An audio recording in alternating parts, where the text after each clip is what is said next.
हरे कृष्णा, राधे राधे। आज आप सुनेंगे कार्तिक मास महात्म्य का 6ठा अध्याय। नारद जी बोले, जब 2 घड़ी रात बाकी रहे तब तुलसी की मृतिका, वस्त्र और कलश लेकर जलाशय पर जाएं। कार्तिक में जहाँ कहीं भी प्रत्येक जलाशय के जल में स्नान करना चाहिए। गर्म जल की अपेक्षा ठंडे जल में स्नान करने से 10 गुना पुण्य होता है। उससे 100 गुना पुण्य बाहरी कुएं के जल में स्नान करने से होता है। उससे अधिक पुण्य बावड़ी में और उससे भी अधिक पोखर में स्नान करने से होता है। उससे 10 गुना झरनों में और उससे भी अधिक पुण्य कार्तिक मास में नदियों में स्नान करने से होता है। उससे भी अधिक 10 गुना पुण्य वहाँ होता है जहाँ 2 नदियों का संगम हो। जहाँ 2 नदियाँ मिलती हैं वहाँ पर अगर कार्तिक स्नान किया जाए तो और भी ज़्यादा पुण्य मिलता है। यदि कहीं पर 3 नदियों का संगम हो, जहाँ 3 नदियाँ एक साथ मिलती हो, अगर वहाँ पे कार्तिक स्नान किया जाए तो और भी अधिक पुण्य की कोई सीमा नहीं रहती, बहुत ज़्यादा पुण्य मिलता है। स्नान से पहले भगवान का ध्यान करें, भगवान श्री हरि का गुणगान करें और उनका ध्यान करें। ध्यान करके संकल्प करना चाहिए। फिर तीर्थ में उपस्थित देवताओं को क्रम से अर्घ्य, आचमन्य आदि देना चाहिए। अर्घ्य मंत्र, हे कमलनाथ आपको नमस्कार है, हे जलसाई भगवान आपको प्रणाम है, हे ऋषिकेश आपको नमस्कार है, मेरे दिए अर्घ्य को आप ग्रहण करो। वैकुंठ, प्रयाग तथा बद्रिकाश्रम में जहाँ कहीं भी भगवान विष्णु गए हैं वहाँ उन्हें तीनों प्रकार से अपना पांव रखा था। वहाँ पर ऋषि, वेद, यज्ञों सहित सभी देवता मेरी रक्षा करते रहे। हे जनार्दन, हे दामोदर, हे देवेश, आपको प्रसन्न करने हेतु मैं कार्तिक मास में विधि विधान से ब्रह्म मुहूर्त में स्नान कर रहा हूँ। आपकी कृपा से मेरे सभी पापों का नाश हो। हे प्रभु, कार्तिक मास में व्रत तथा विधि पूर्वक स्नान करने वाला मैं अर्घ्य देता हूँ, आप राधिका सहित ग्रहण करें।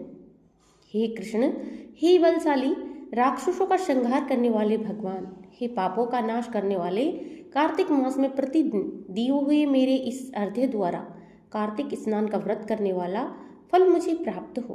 तत्पश्चात विष्णु, शिव तथा सूर्य का ध्यान करके जल में प्रवेश कर नाभि के बराबर जल में खड़े होकर विधि पूर्वक स्नान करना चाहिए। गृहस्थी को तिल और आंवले का चूर्ण लगाकर तथा विधवा स्त्री व यति को तुलसी की जड़ की मिट्टी लगाकर स्नान करना चाहिए। सप्तमी, अमावस्या, नवमी, त्रयोदशी, तृतीया, दशमी आदि तिथियों को आंवला तथा तिल से स्नान करना वर्जित है। स्नान करते हुए निम्न शब्दों का उच्चारण करना चाहिए। जिस भक्ति भाव से भगवान ने देवताओं के कार्य के लिए 3 प्रकार का रूप धारण किया है, वही पापों का नाश करने वाले भगवान विष्णु अपनी कृपा से मुझे पवित्र बनाए। जो मनुष्य भगवान विष्णु की आज्ञा से कार्तिक व्रत करता है उसकी इंद्र आदि सभी देवता रक्षा करते हैं, इसलिए वह मुझको पवित्र करे। बीजों, रहस्यों तथा यज्ञों सहित वेदों के मंत्र, कश्यप आदि ऋषि, इंद्र आदि देवता मुझे पवित्र करें। अदिति आदि सभी नारियां, यज्ञ, सिद्ध, सर्प और समस्त औषधियाँ व तीनों लोकों के पहाड़ मुझे पवित्र करें। इस प्रकार कहकर स्नान करने के बाद मनुष्य को हाथ में पवित्री धारण करके देवता, ऋषि, मनुष्य तथा पितरों का विधि पूर्वक तर्पण करना चाहिए। तर्पण करते समय तर्पण में जितने तिल रहते हैं उतने वर्ष पर्यंत व्रती के पितृगण स्वर्ग में वास करते हैं। उसके बाद व्रती को जल से निकलकर शुद्ध वस्त्र धारण करने चाहिए। सभी तीर्थों के सारे कार्यों से निवृत्त होकर पुनः भगवान विष्णु का पूजन करना चाहिए।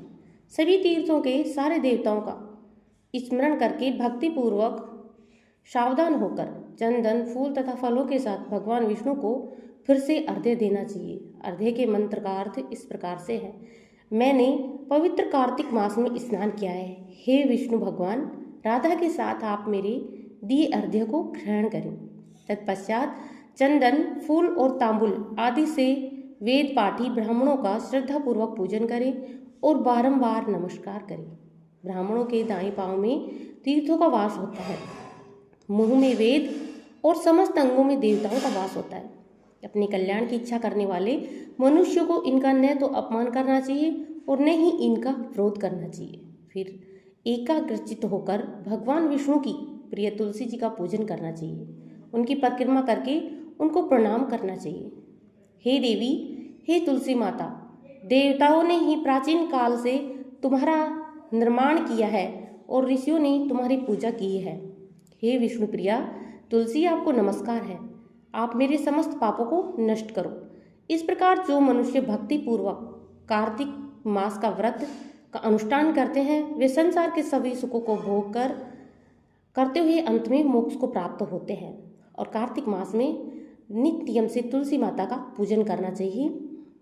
आपको मेरे चैनल पर कार्तिक मास की तुलसी पूजन की कथा और आरती मिल जाएगी, इसलिए आप वहां से कथा सुन सकते हैं।